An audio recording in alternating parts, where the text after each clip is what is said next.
जैसे हर मौसम के कपड़े अलग प्रकार के होते हैं, जाड़े के कपड़े अलग प्रकार के होते हैं, गर्मी के कपड़े अलग प्रकार के होते हैं, वर्षा के कपड़े अलग प्रकार के होते हैं। जैसे हर मौसम के कपड़े अलग प्रकार के होते हैं, जैसे हर मौसम का भोजन अलग प्रकार का होता है, गर्मियों का भोजन अलग प्रकार का होता है, जाड़ों का भोजन अलग प्रकार का होता है, बरसात का भोजन चीले पकौड़ी पूड़ी कचौड़ी इसका हुआ करता है, ऐसे ही हर मौसम का भजन भी अलग प्रकार का हुआ करता है।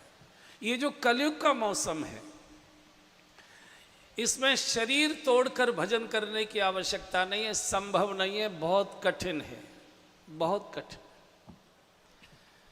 एक तो 1 बजे से पहले कोई सोता नहीं है। अगर 10 बजे व्यक्ति सो गया तो पत्नी लड़ेगी कि क्या करे आए आज, अभी से सो गए, इतनी जल्दी नींद आ गई तुमको। तो जो 1 बजे सोएगा वो सवेरे 4-5 बजे उठ नहीं सकता। जब सूर्य नारायण आके कुंडी खटखटाएंगे तभी आंख खुलती है। फिर नहाएगा धोएगा, फैक्ट्री जाना है, ऑफिस जाना है, दुकान जाना है। इतने प्रकार के शरीर में रोग लगे हैं, इतने प्रकार की व्यस्तताएं हैं। इस कलयुग में बहुत झंझट है, 10 प्रकार के केसेस लगे हैं। यहाँ की तारीख है आज, यहाँ की तारीख है आज, इसकी तारीख है आज, उसकी तारीख है आज, इनकम टैक्स की आज, सेल टैक्स की आज, फलाना है आज, ढिकाना है। अनेक प्रकार के व्यवधान झंझट हैं। इसमें आँख बंद करके हाथ में माला लेकर जप करने का ये मौसम नहीं है। आप हाथ में माला लीजिए, आंख बंद करके जपना शुरू करिए, ऐसी बढ़िया नींद आती है कि पूछो मत। जितनी सुंदर नींद भजन करने में आती है, जितना जवाइयाँ भजन करने में आते हैं, उतनी वैसे कभी नहीं। अच्छा सोने चले जाओ, नींद भाग जाती है। माला लेकर बैठो तो नींद फटाफट आती है, एकदम मुंह खुला का खुला रह जाता है, माला लटकी की लटकी रह जाती है।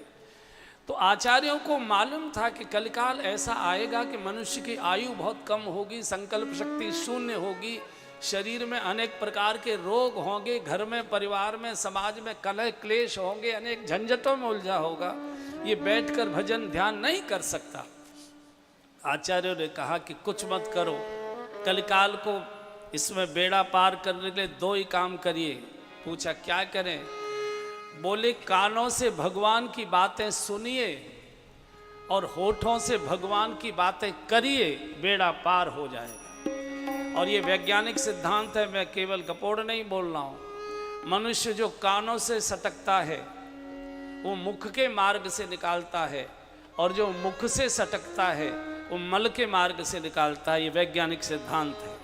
मुख से सटका मल के मार्ग से निकलता है, और जो कानों से सटकता है दिन भर होठ उसी की चर्चा करते हैं। कानों से राजनीति की बातें सुनकर आओगे, दिन भर राजनीति की बातें करोगे। कानों से व्यापार की बातें सुनकर आओगे तो व्यापार की बातें करोगे।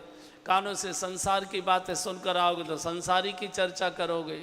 और कानों से भगवान की मधुर मंगलमयी कथा सुनकर आओगे तो दिन भर होठों से भगवान की कथा की चर्चा करोगे। यार आनंद आ गया, इतनी सुंदर कथा पहली बार सुनने को।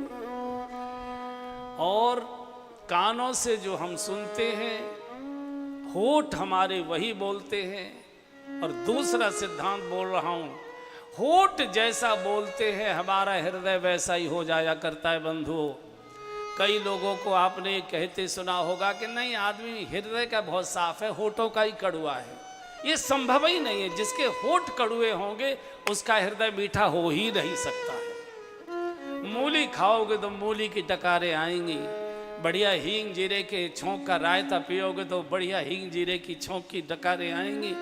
जो खाओगे उसकी डकारें आती है। कानों से जो सुनोगे दिन भर उसी की डकारें आएंगी। और जो होठ बोलते हैं हमारे, एक दिन हमारा हृदय वैसा ही हो जाता है। और फिर उसको शुद्ध करने का कोई तीर्थ नहीं है जो हमारे उस विषैले हृदय को शुद्ध